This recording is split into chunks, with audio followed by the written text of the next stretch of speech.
Oke, assalamualaikum warahmatullahi wabarakatuh. Kembali lagi bersama channel Superman H.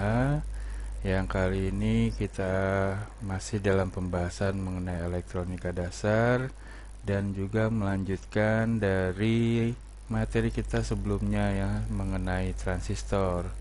Kali ini kita akan bahas mengenai rangkaian bias transistor. Nah, seperti apa yang terjadi atau dalam hal ini kita akan lihat seperti apa perhitungan-perhitungan yang mungkin kita bisa lakukan perhitungan dalam sebuah rangkaian elektronika yang menggunakan transistor, yang dalam hal ini rangkaian menggunakan transistor dan rangkaian tersebut akan diberi tegangan secara bias. Kita lihat dalam hal ini transistor di bias maju. Masih ingat kemarin di bias maju seperti apa? Nah, transistor saat dia di bias maju seperti di dalam rangkaian ini.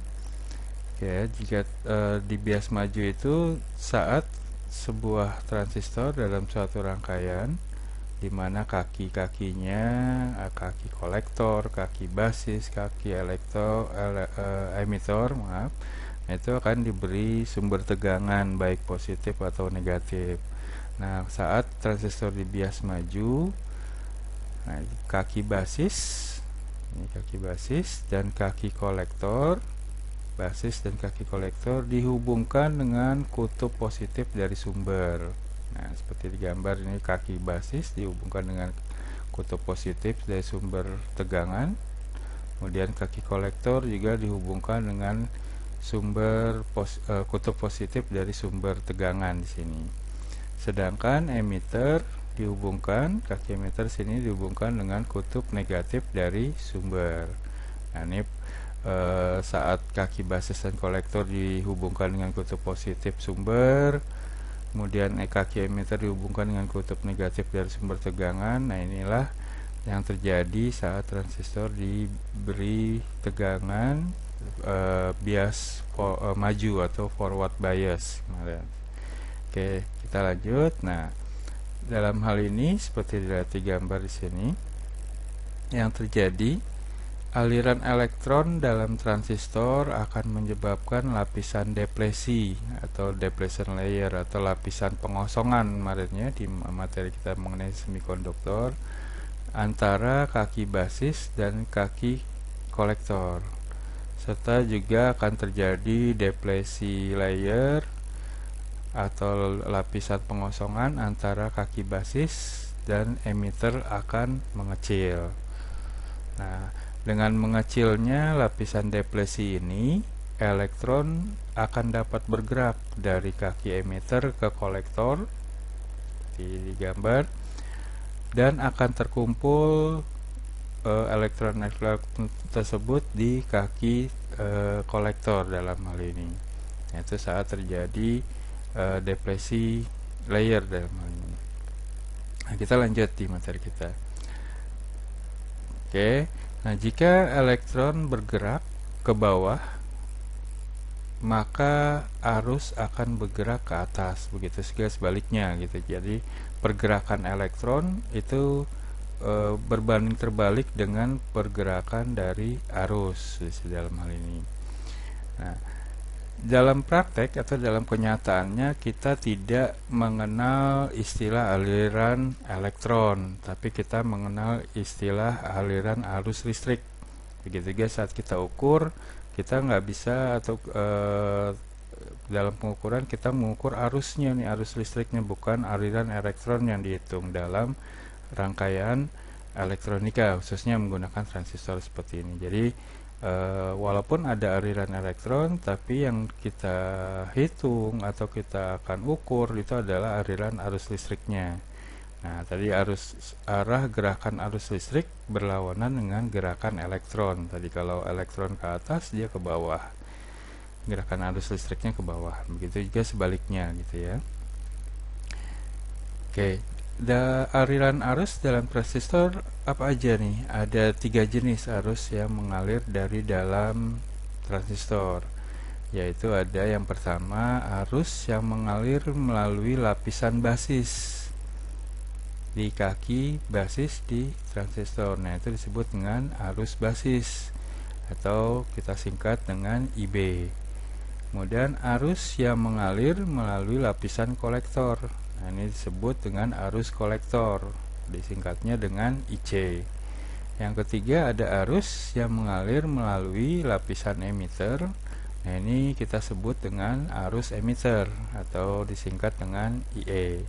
Nah, ini nanti kita akan melakukan perhitungan nih melalui hubungan-hubungan arus yang mengalir di dalam transistor. Ada persamaan matematikanya, kita lihat IC itu atau arus lapisan kolektor sama dengan IB dikali beta ya, ini beta DC. Nah, IB dikali beta DC itu adalah hasil atau arus yang berada pada lapisan kolektor atau di kaki kolektor. Kemudian persamaan berikutnya IE sama dengan IC ditambah IB. Jadi arus emitter itu sama dengan arus kolektor ditambah dengan arus basis. Namun dalam hal ini arus basis itu nilainya sangat kecil dibanding dengan arus IC. Maka dalam perhitungan bisa nilai IB-nya ini bisa kita abaikan. Berarti dengan demikian berarti bisa tidak menutup kemungkinan atau kemungkinan besarnya IE sama dengan IC. Jadi arus emitter dengan arus kolektor itu umumnya hampir sama nilainya. Itu berdasarkan dari hubungan-hubungan yang ada di dalam kaki-kaki yang mengalir pada transistor tersebut. Oke, kita lihat misalkan contoh soal nih. Misalkan di gambar rangkaian berikut ada transistor 2N4424 nih tipenya. Nah, tipe transistor masih ingat nih tipe apa yang panahnya keluar, NPN ya, masih ingat ya. Nah, ini kemudian di sini ada tahanan yang terhubung ke kaki kolektor, kemudian dihubungkan ke kaki kolektor ini dihubungkan VCC-nya atau sumber tegangannya bernilai 10 volt.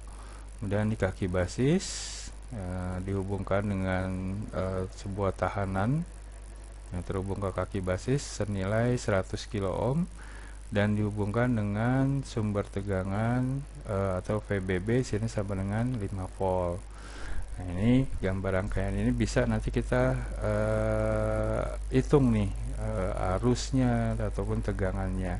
Namun kita lihat tadi dari keterangan di gambar diketahui VBB sama dengan 5 volt, VCC sama dengan 10 volt, RB tahanan di basis itu 100 kilo ohm, RC tahanan di kaki kolektor itu 1 kilo ohm, kemudian beta DC nya atau penguatan arusnya ya kemarin itu sama dengan 150. Oke, kemudian dari rangkaian ini atau dari rangkaian-rangkaian tersebut atau nilai-nilai tersebut bisa kita hitung nih nilai dari arus basis, kemudian arus kolektor, arus emitter, arus basis tadi IB, arus kolektor IC, arus emitter IE, dan juga kita bisa mengukur tegangan pada kaki kolektor dan emitter. Nah, itu bisa kita hitung dari nilai-nilai yang diketahui atau berdasarkan gambar di sini.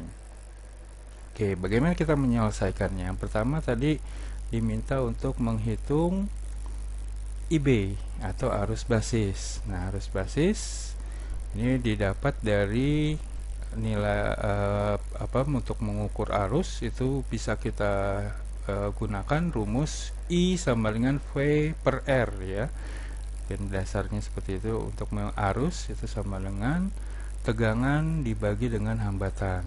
Oke, dalam hal ini dalam kasus kita di soal ini berarti IB untuk menghitung IB sama dengan VBB dibagi RB di kaki basis sini ya. Kaki basis berarti tegangan, sumber tegangan dibagi dengan nilai dari tahanannya.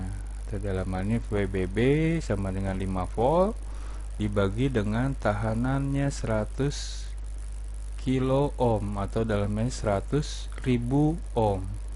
Nah, 5 dibagi dengan 100.000 akan menghasilkan 50 mikroampere. Nah, ini nilai dari IB nih. Jadi kita sudah dapat nilai IB itu adalah 50 mikroampere.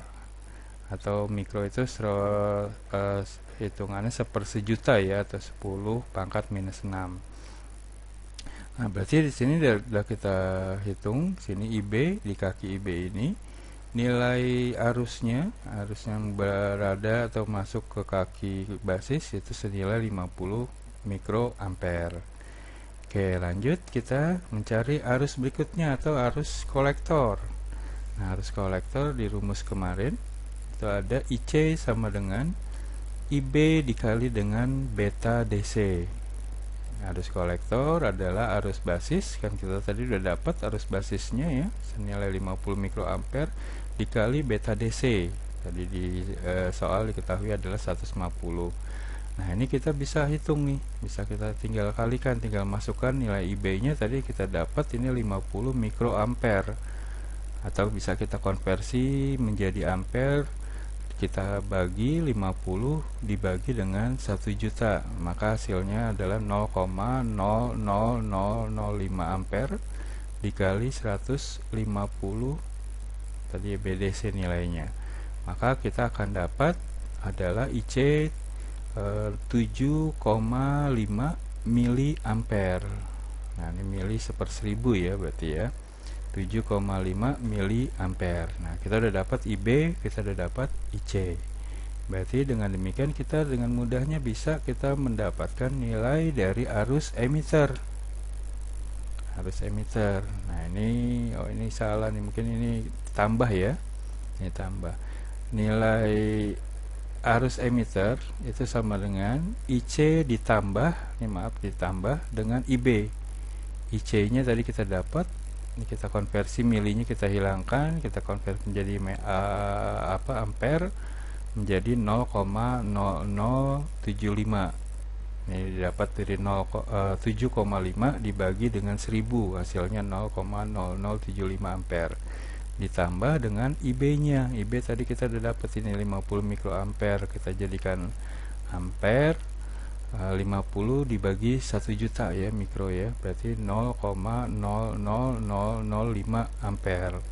Nah, berarti bisa kita tinggal jumlahkan, berarti IE-nya itu adalah 0,00755 ampere. Oke, tadi di halaman sebelumnya tadi dikatakan nilai IB ini sangat lebih kecil dibanding dengan IB tadi ya, IC maaf. Nah, IB ini lebih kecil dari IC, maka sebenarnya bisa kita abaikan nih, atau kalau kita mau kita jumlahkan seperti ini boleh aja, nilainya pun juga tidak terlalu signifikan mempengaruhinya. Oke, dengan kata lain bisa kita lihat sebenarnya IE dengan IB itu IC dengan IE itu tidak beda jauh ya, ini ya, nilainya tidak beda jauh. Oke, itu kita sudah dapat IB didapat, arus basis dapat, arus kolektor dapat, arus emitter dapat. Sekarang kita tinggal menghitung tegangan di kaki kolektor dan emitter. Bagaimana menghitungnya? Rumusnya yaitu VCC, berarti tegangan yang di sini ya, VCC ini dikurangi IC dikali RC. IC dikali RC. IC nya tadi kita udah dapat kan ya, IC didapat dikali RC 1 kilo ohm. Kita masukkan nilainya, VCC nya itu adalah 10 volt dikurangi dalam kurung IC. IC nya itu 0,0075 ampere dikali 1 kilo ohm atau 1000 ya, 1000 ohm. Nah, ini dapat 0,0075 dikali 1000, akan kita dapatkan sekitar 7,5 volt. Berarti kita masukkan VCC nya 10 volt dikurangi hasil perkalian IC dengan RC tadi 7,5 volt dikurangi, berarti hasilnya 10 kurang 7,5 adalah 2,5 volt. Nah, ini kita udah dapat nilai tegangan di kaki kolektor dan emitter atau VCE. Nah, itu untuk menghitung nilai-nilai dari arus yang ada di kaki-kaki transistor dan juga tegangannya. Oke, mungkin benar-benar cukup mudah ya dimengerti untuk perhitungannya. Seperti ini untuk menghitung bagaimana menghitung arus dan juga tegangan dalam hal ini. Oke, mungkin itu aja materi kita yang bisa saya sampaikan. Semoga dapat mengerti mengenai bias forward di transistor dalam hal ini. Oke, mungkin itu aja materi kita yang bisa saya sampaikan saat ini. Namun masih berikutnya nanti masih ada ya mengenai transistor lagi. Oke, namun untuk kali ini kita cukupkan sampai di sini materinya. Semoga kalian dapat mengerti. Jika ada yang ingin ditanyakan, dapat ditanyakan langsung ke WhatsApp saya ataupun komen di bawah ini. Oke, sebelum saya tutup, mungkin boleh saya berpesan lagi sesuai dengan gugus tugas di COVID-19 ini ya, dengan menerapkan 3M, selalu mencuci tangan dengan sabun, kemudian memakai masker selalu, kemudian juga menjauhi dari kerumunan. Oke, itu aja mungkin bisa saya akhiri. Saya tutup dengan ucapan Assalamualaikum warahmatullahi wabarakatuh.